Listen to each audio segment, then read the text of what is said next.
Abu Nawas dan karpet penjawab rahasia.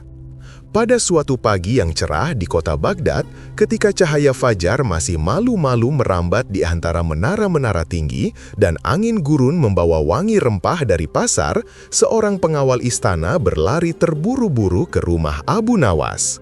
Suaranya terdengar jauh sebelum sosoknya tampak. Abu Nawas, engkau dipanggil oleh khalifah sekarang juga." Abu Nawas sedang duduk di halaman rumahnya, menaburkan biji-bijian untuk merpati. Ia menoleh tanpa tergesa karena panggilan mendadak dari istana bukan hal baru baginya. "Ada apa lagi?" katanya sambil tersenyum kecil.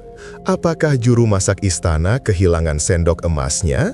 Atau apakah menteri-menteri tiba-tiba tersesat di ruang rapat sendiri?" Pengawal itu menggeleng keras. "Tidak, yang hilang bukanlah sendok dan yang tersesat bukanlah menteri. Sesuatu yang aneh terjadi di istana." Ketika pengawal berkata aneh, mata Abu Nawas berkilat. Sebab dalam pengalaman hidupnya, aneh biasanya berarti menyenangkan. Setibanya Abu Nawas di istana, ia mendapati Khalifah Harun al-Rashid berdiri di aula utama dengan wajah gusar.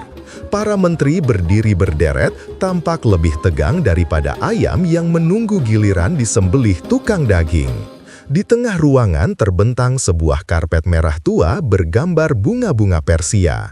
Karpet itu tampak biasa saja, kecuali ketika seseorang menginjaknya. Karpet itu berbicara. Seorang pengawal mencoba berjalan di atasnya dan karpet tiba-tiba bersuara lantang. "Langkahmu berat, apakah engkau membawa rahasia gelap di dalam sakumu?" Pengawal itu langsung melompat mundur.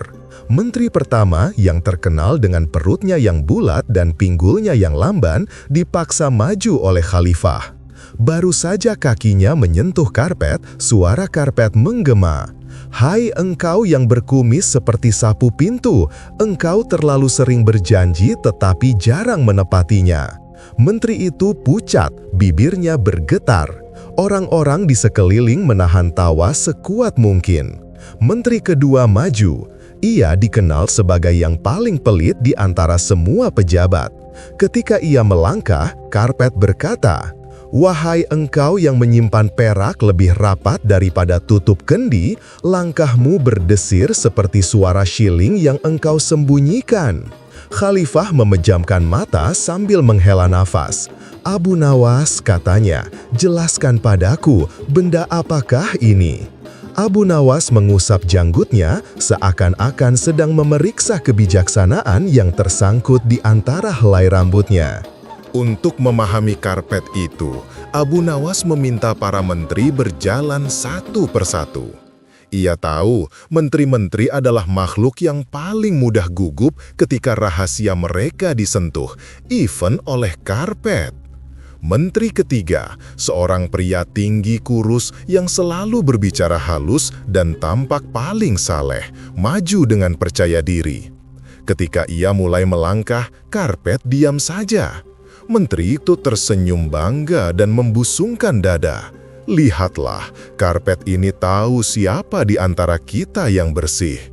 Namun sebelum ia sempat menambah kebanggaannya, karpet tiba-tiba berbisik, "Aku diam bukan karena engkau suci, aku diam karena angin dari kakimu begitu tajam hingga membuatku takut bicara." Ruangan langsung pecah oleh tawa, bahkan khalifah harus memalingkan wajah agar derajatnya tetap terjaga. Abu Nawas lalu duduk bersila di samping karpet itu. Ia menepuk, menekan, dan mendengarkan bunyinya. Sesekali ia menunduk, sesekali ia mengetuk tepi karpet seperti seorang ahli perabot yang memeriksa kursi tua. Lama ia memperhatikan, kemudian ia berkata pelan, "Yang mulia, izinkan hamba melihat bagian bawah karpet ini." Khalifah mengizinkan. Abu Nawas mengangkat sedikit ujung karpet, memasukkan tangan dan mendapati sesuatu bergerak di bawahnya. "Aha," gumamnya. Dengan satu sentakan lembut, Abu Nawas membuka lipatan karpet dan muncullah seorang anak kecil berdebu, rambut kusut, wajahnya antara takut dan malu. Sontak seluruh ruangan terdiam.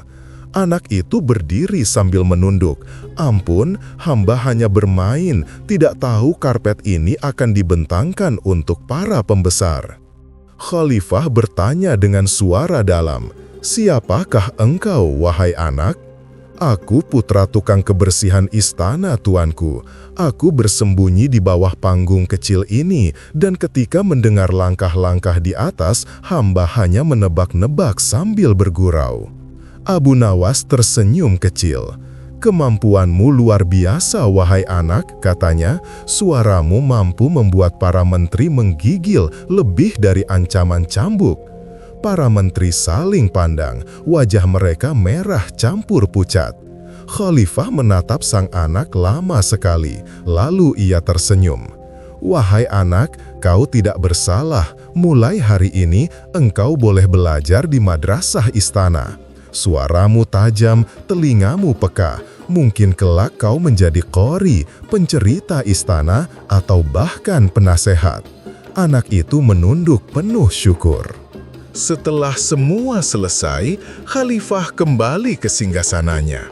Para menteri kembali ke kesombongan masing-masing. Tetapi kini dengan sedikit rasa takut jika ada karpet lain yang bisa bicara. Abu Nawas berjalan keluar aula sambil tertawa dalam hati.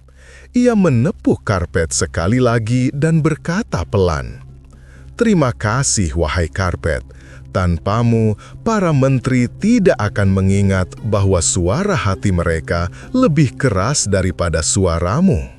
Karpet itu tentu saja tidak menjawab, karena sejak awal, karpet itu hanyalah karpet. Yang membuatnya seolah ajaib adalah ketakutan para menteri dan kecerdikan seorang anak kecil, dua hal yang seringkali lebih kuat daripada sihir manapun. Terima kasih telah mendengarkan cerita Abu Nawas di Abu Nawas Stories Channel. Jangan lupa like, subscribe, dan nyalakan loncengnya agar tidak ketinggalan cerita berikutnya.